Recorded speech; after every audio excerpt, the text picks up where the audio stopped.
Welcome to the Old Time Radio Westerns. I'm your host, Andrew Rhynes, and let's get into this episode.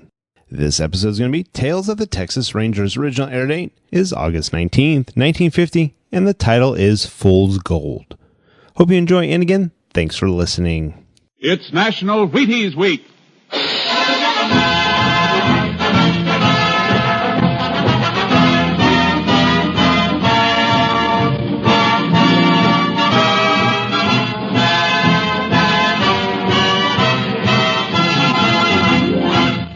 Yes, it's National Wheaties Week, and Wheaties present Joel McCrea in Tales of the Texas Rangers. On stage tonight, transcribed from Hollywood, another in the Wheaties big parade of exciting half-hour presentations.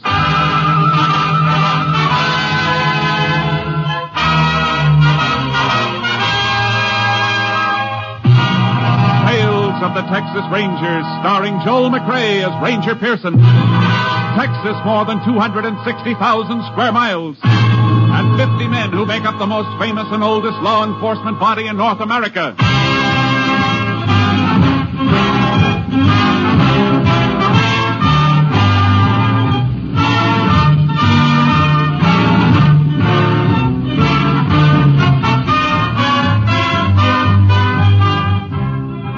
From the files of the Texas Rangers come these stories based on fact. Only names, dates, and places are fictitious for obvious reasons. The events themselves are a matter of record.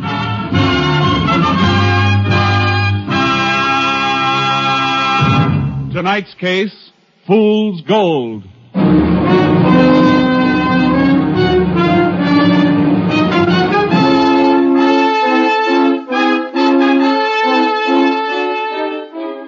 Shortly after 9 a.m. on the Tuesday after Labor Day, 1946. Two men in a late-model black sedan cruised slowly along the main street of the town of Live Oak in West Texas. All right. Let's go over it once more. We've been over it 20 times, Foy. Let's get it done. I ain't taking a chance on you making any mistakes. I ain't making mistakes. Think I want to go back to Huntsville again? Haven't done anything but case this bank since I got out of the pen a month ago. You sure there's no guard? No, I told you. Town like this. Ain't got but two tellers in the cage. Got an alarm system, though. One of them moves for an alarm, start blasting. How are we going to hide out afterwards? You leave that to me. We'll beat our way back to where I've been working. Roundup will be starting tomorrow. And I'll get the old man to take you on until things cool off. That's good. Yeah. Ain't nobody gonna suspect a poor working cowpoke. Here we are.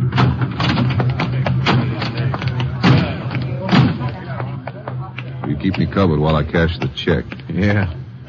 Bet they ain't never cashed a check like that before. Shut up.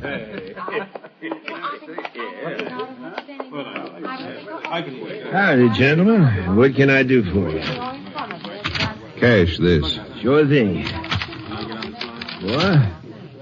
Pass over $5,000. Come on, and don't move funny or I'll blast you. Robbers!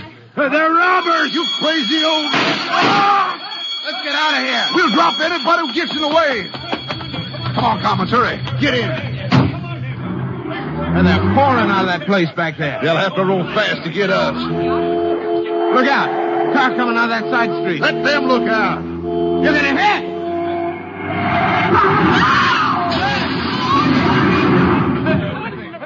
Look at that poor child. There's blood all over him. Look at him. Bleeding. Gotta get out.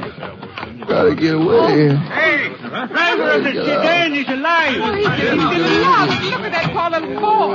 Your head's cut bad, mister. You better... Get away from me. Quick, get away from me.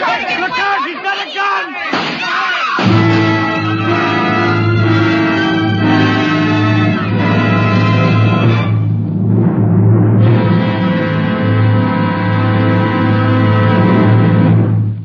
Partner, it's National Wheaties Week. It's celebrating time, and I'll tell you why.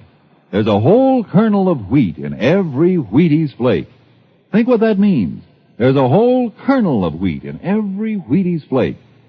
Now, doesn't that say vitamins and minerals and energy? Energy worth talking about?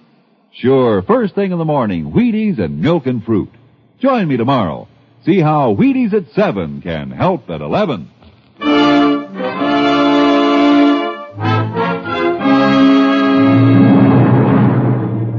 The Texas Highway Patrol threw a guard around the wrecked cars and notified the Texas Rangers of the attempted bank holdup and the fatal crash. Ranger Jayce Pearson was assigned to the case.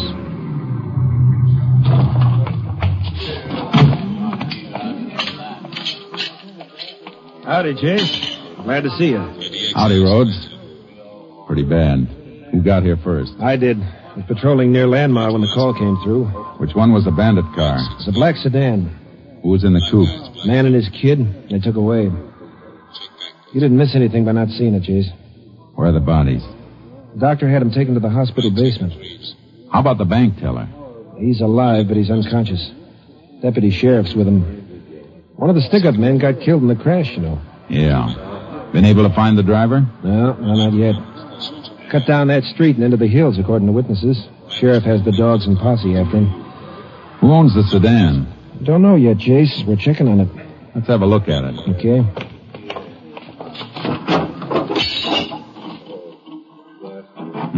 Blood on both sides, steering wheel, too. Means the driver must have been cut on his head or his hand. Had a gash in his scalp. Yeah. Hit the windshield on this side. A couple of hairs stuck to the jagged edge. A dark brown. Yeah. The druggist got a good look at him. Saw the whole thing from his store. Came out to help and almost got shot. Is he around? Yeah, he's right over there. Mr. Reber. Yeah? A ranger wants to talk to you. Let him through, will you, boys? Yes, sir. You see the man who was driving the sedan? Yeah, saw him up close. Call coming in on our car radios. Jayce, will you excuse me? Sure, Rhodes. What do he look like? 6 feet, maybe. Built solid. Boots, jeans, and work shirt. Of course, that could fit 1,000 men, but this one had a couple of gold teeth right in the middle of his mouth. Gold teeth, huh? Anything else? Nope, except for a bad cut on his head. Bad enough to need stitching? Sure was. Got a flash on the sedan, Jayce. It was stolen during the night or early this morning over in Rankin. I thought so. We better get over at the hospital. I'll call headquarters and have a lab man sent down to go over the car for fingerprints. Not easy to lift him from that car. Get pretty smeared with all the blood around. Yeah. And even if you do get him, you still got to find the man that goes with him.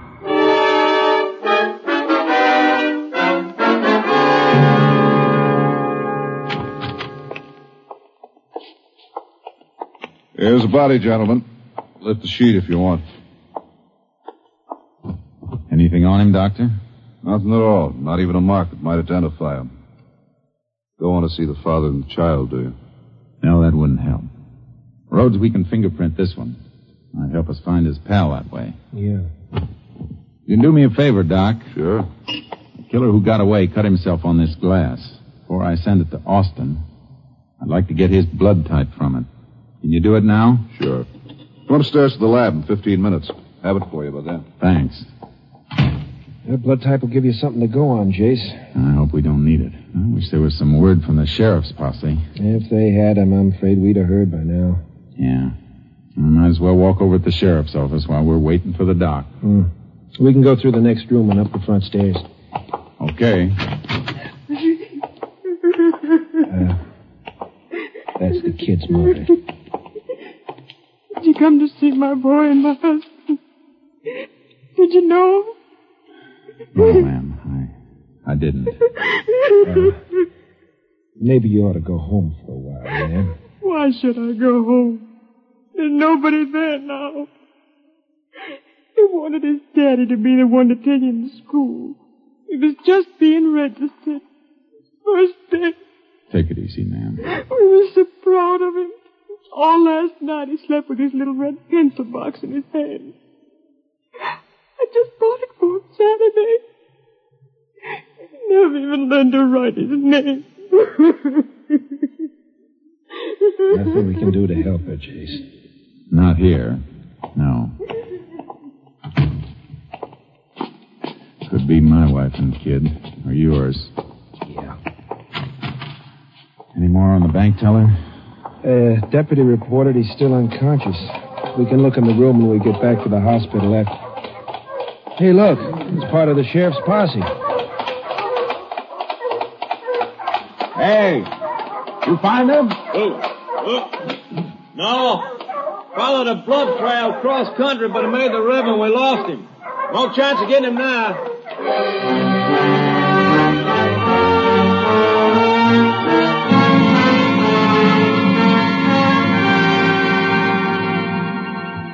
The fingerprint crew from the lab flew in and went to work on the car in the hands of the dead bandit.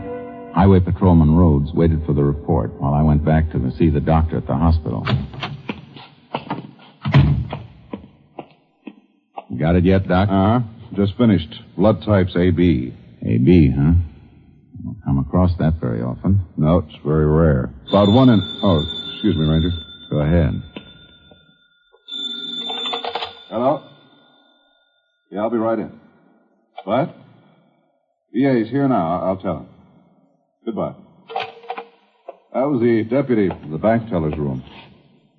Teller just died. Unconscious all the way? Nope, came to for just a second before he passed on. Did he say anything? Nothing you don't already know, Ranger. The man who shot him had gold teeth. It was night before the fingerprint crew found anything. I unloaded my horse Charcoal from the car trailer and was watering and feeding him at a livery stable when Highway Patrolman Rhodes brought over the reports. Come on, boy. Come on. Well, Jayce, we know who the dead one is. Let's see. John Commons served 4 years Huntsville armed robbery. No family, no known associates since leaving penitentiary. That's no help for finding the other one. No, could have known him before he went to prison or after. Anything on the car? Yeah, here. Lots of prints, but no clear ones, except a full thumb impression on the cap of the gas tank. Haven't got anything on that print yet, though. Whoever it is, he has no record in Texas. He will have. FBI may have something on him. I'm not going to wait around here, though. I don't like it either. But which way can you go? Both ways. Car was stolen in Rankin. That's west. I'll head back that way. You take the highway east. You got a plan? Something will keep us busy while we're waiting for a report on that thumbprint. Check every doctor along the way and see if any of them have stitched a head wound for a man with gold teeth. For a good part of the night and half the next day, I covered the towns and the back roads between towns, country doctors and emergency hospitals. But none of them had seen the man I was after. Then finally, KTXI in San Angelo came through. KTXI calling Unit 10. KTXI calling Unit 10. Unit 10 to KTXI. Go ahead, KTXI. Have report for Unit 10 on thumbprint found on gas cap of stolen car. Subject known as Robert Trummer. Believed to be in or near Santa Rita. May be working there. Occupation, automobile mechanic. Unit 10 presently located Regan County, 40 miles from Santa Rita. Will continue investigation. Unit 10, 10-4.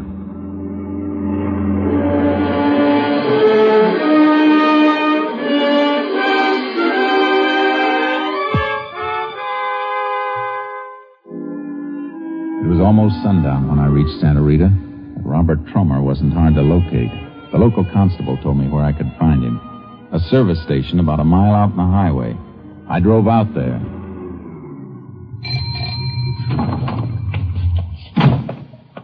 Howdy, Ranger. Howdy. Your name, Trummer? Yeah? And turn off that water and dry off your hands.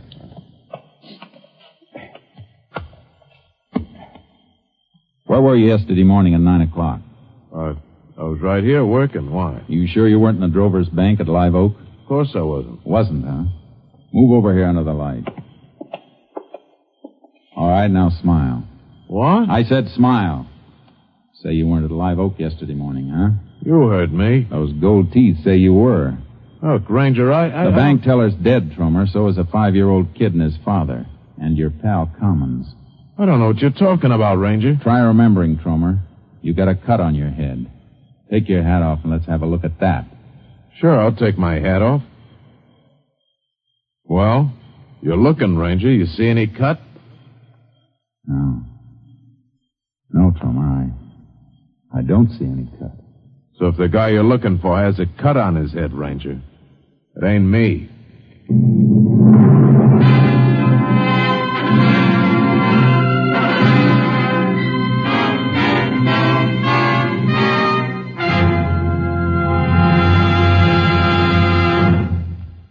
Happy National Wheaties Week, everybody. From the Wheaties people, from me, and right now from the man stepping up to our microphone from backstage, the hard-working director of Tales of the Texas Rangers, Mr. Stacy Keach. Well, how's it seem, Stacy? Gosh, Frank, this doesn't seem like work. Now, imagine getting paid for this. It seems like fun to be able to get up here and talk about Wheaties. Well, it is fun, you know, and particularly on National Wheaties Week. It certainly is. And, folks, backstage, we're celebrating just like we hope you are. Nothing dramatic, you know, just Wheaties with milk and fruit first thing in the morning. An all-star cast if I ever saw one. Try Wheaties yourself, so we'll know you're listening. They're great. Sure are, Stacy. And thanks for talking for us on National Wheaties Week.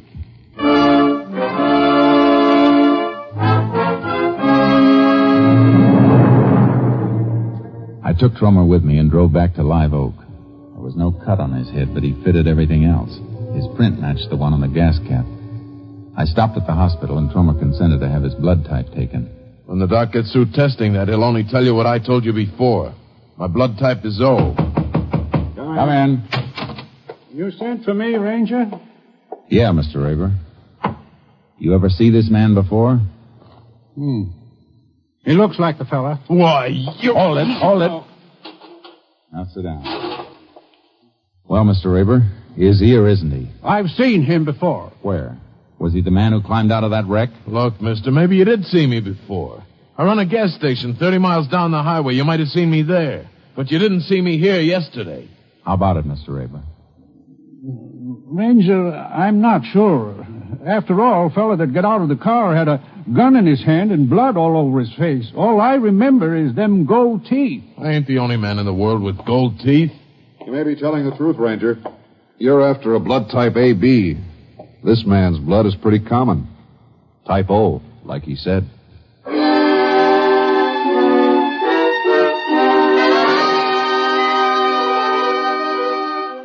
The case against Trummer was falling apart in my hands. I only had one thing left, his fingerprint, tying him with the stolen sedan. I took him over to the local garage.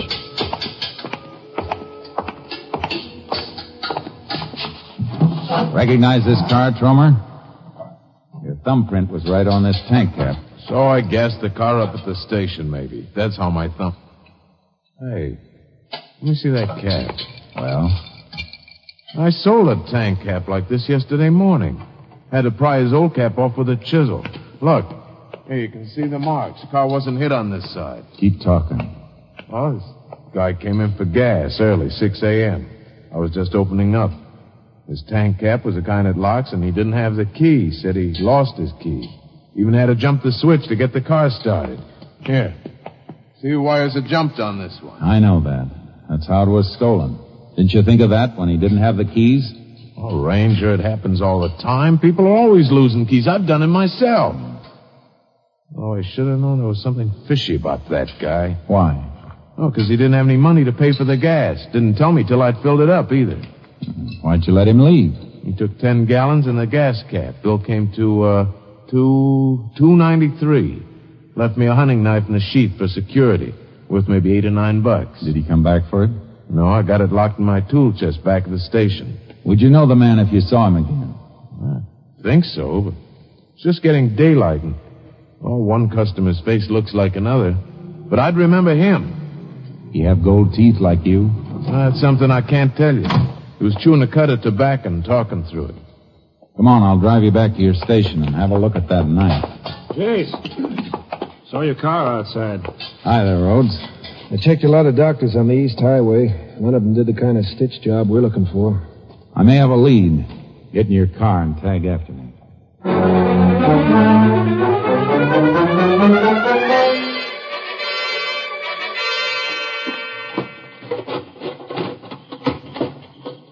Here's the knife, just like he left it. Fresh honed and clean as a whistle. No prints on that blade. Rhodes, take a look at this sheath. Design burned in the leather. Yeah. Engraving pretty fancy sometimes. This isn't an electric engraving job. It's not good enough. Owner burned this in himself. Probably used a hot wire. That drawing looks like a buffalo head, Jayce. But it isn't. No. Smaller drawings around it look like trees, like some scene he was burning out while Yeah. Yeah, Jayce, it's something like that you see way off from the highway. State 23, west of Rankin. That's it, Rhodes. Buffalo Mesa. Let's get up that way and see if we can find a doc who stitched a head cut.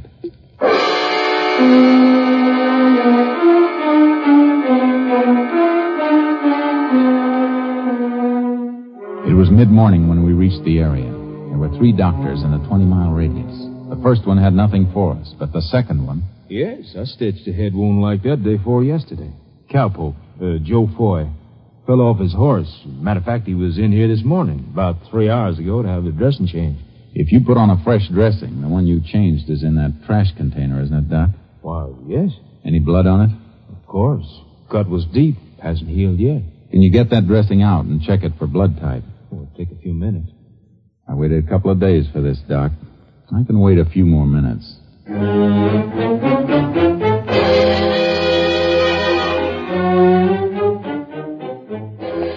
Here you are, Ranger. Unusual classification, type AB. That's it, Jayce. Yeah. You know where this Joe Foy works, Doc? Why, Ben Kinner's place. Left at the crossroads and 6 miles out. Right near Buffalo Mesa. Thanks, Doc. Come on, Rhodes. Right. Oh, Doc. Yeah. Foy has a couple of gold teeth, doesn't he? Gold teeth? Why, no, Ranger. He doesn't have gold teeth.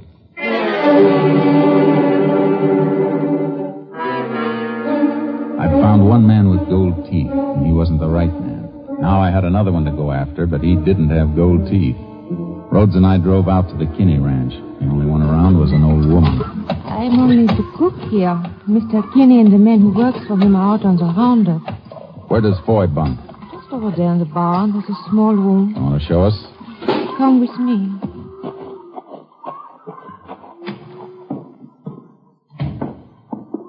This his bunk? Yeah. Well, Jayce, look. Carved in the edge of the bunk. Yeah, Buffalo Mesa. That looks just like the one on the sheet. Better have a look through this footlocker. Likely he'd have his gun with him, isn't it, Jayce? Just making sure. Hey. What is it? Oh, carton of chewing tobacco. Hey, that fits. Fellow at the service station said our man was chewing when he stopped there. Yeah, and I've seen this brand of chew before. If my memory isn't lying, there's something else that fits. You shouldn't tear open Mr. Foy's thing. I just want to see one of these plugs. Here's the answer, Rhodes. Yeah, the plugs are wrapped in gold foil. Yeah. If I tear off a square of the foil and put it over my front teeth like this, I look like I have gold teeth. Whenever a witness who saw Foy was throwing us off the trail instead of helping. I wonder how he thought of it. Probably got the idea on his way to Live Oak when he saw Trummer at the gas station. I'm going to take charcoal out of the trailer and ride out to the range. And I'll get a horse from the corral and... Oh, thanks, Rhodes. But you better stick here. If Foy spots me coming, he might make a run for the ranch and grab a car or a pickup truck. You stay here and see that he doesn't get to him.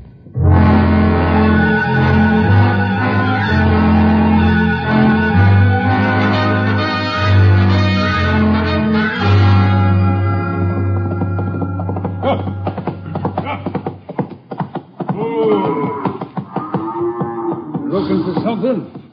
You Joe Foy? No, I'm Kinney, Ranger. Boy in some kind of trouble? I'd call murder plenty of trouble. Murder? Yeah. Where is he? Down the Royers, rounded up strays. Glad to show you. All right, let's go. You know where Foy was Monday? Took the day off to fix his gear up and get ready for the roundup. You see him during the day? Nope. Went over to his bunk that night, though, to see why he didn't show for supper. Had a cut on his head. Said he fell. Doc had him patched up. I know about that. Hey, there he comes now, around the mesa. Hey, he spotted us. He's turning back for cover. Get up, charcoal! Get up! Yeah, turn behind, here. Oh! Oh, boy. Ranger, you're hit. Here. I got to get him. You hit him, but he's up. He's running for the river. I got to get him. Come here, Charcoal. Come here, boy. Left shoulder looks mighty bad, Ranger. You can't chase him like that. I hit him. Come here, boy.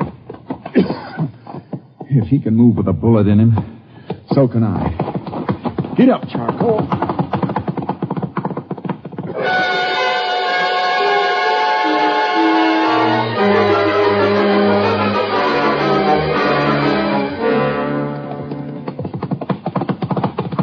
Whoa, boy.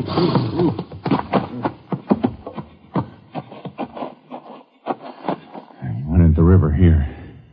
Got to follow on foot. Watch the banks for tracks in case he came out. The river winds and bends. Can't see far ahead with the willows hanging over it. I'll see him when I get to him. I'm going to bring you in, boy. Next slug will kill you, Ranger.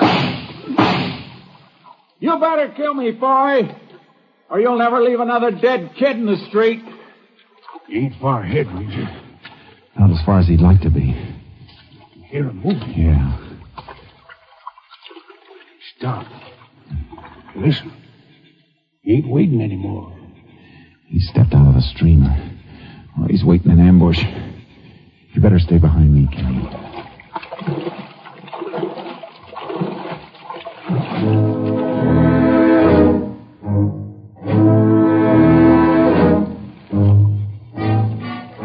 I moved forward slow, watching the bank for tracks and watching the willow clumps where he might hide. Far ahead, several of the willows overhung the stream and dipped clear down to the water. Leaves floated downstream from it, and one of them was a clear red blood spot. Look out, Ranger!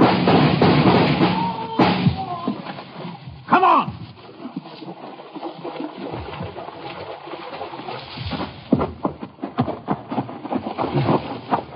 Don't look like he's going to need the electric chair, Ranger. No. Not anymore. Whoa. Hey, let me help you. You got to get to a doctor. Yeah, I guess you're right. I sort of forgot I was hit. Thinking about what he did to a few other people.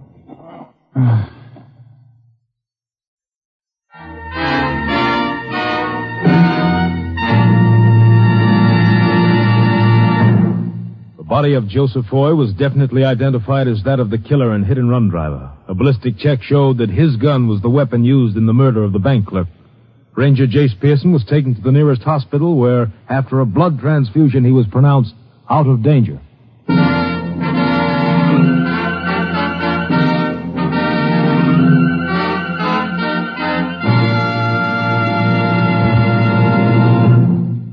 Are you with us out there? Are you celebrating? Well, it's National Wheaties Week, you know. And here's our star, Mr. Joel McCrea, following up another great performance tonight with a few words meant for you personally. Joel? I'm enjoying being a Texas Ranger, and I hope you're enjoying it, too. As a matter of fact, I sincerely hope you've enjoyed it enough to go out and buy a box of Wheaties on Monday. If you do, that's the way we'll know. Your purchase of one box of Wheaties. Will you do that? I think you'll like them. Good night. Thank you, Joel McCrea. And how was that for a sporting proposition, folks? If you like our show, there's a way to let us know. Just see your grocer about those Wheaties tomorrow. Remember, there's a whole kernel of wheat in every Wheaties flake. And goodness knows how many flakes there are in a box. Yes, there's a whole kernel of wheat in every Wheaties flake. And you know the value of whole wheat. Necessary vitamins, minerals too, and whole wheat energy worth talking about. Go ahead. Have Wheaties to start breakfast tomorrow. Wheaties with milk and the fruit you like. Breakfast of champions? Well, I should say so. Try 'em and see how Wheaties at 7 can help at 11. Come on, it's National Wheaties Week. Come on, everybody, to the Wheaties party. Eat a lot of Wheaties like the champions do. Dance together, cheek to cheek. This is National Wheaties Week. Eat a lot of Wheaties like the champions do. Wheaties, a breakfast of champions.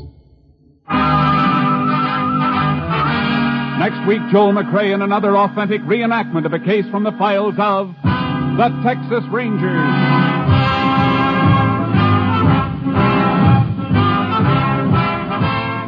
Joel McCrea will soon be seen in the Universal International Technicolor production Saddle Tramp. Tonight's cast included Tony Barrett, Averback, Paul Fries, Herb Butterfield, Dave Ellis, and Lillian Buyeff. This story was transcribed and adapted by Joel Murcott, and the program was produced and directed by Stacy Keach. Hal Gibney speaking. And this is the Wheaties man, Frank Martin, inviting you to listen on Wednesday night to Brian Donlevy in Dangerous Assignment on the Wheaties Big Parade. See you then. This is Joel McCrea. A small boy is hungry in Italy tonight.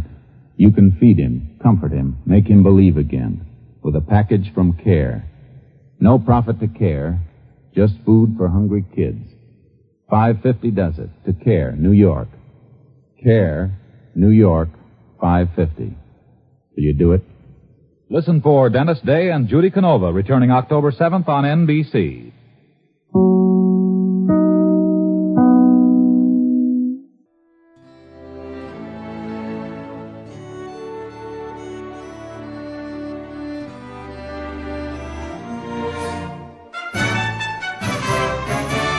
This has been a presentation of OTRWesterns.com, and we hope you enjoyed. Please take some time to like and rate our shows in your favorite podcast application. Follow us on Facebook by going to OTRWesterns.com/Facebook.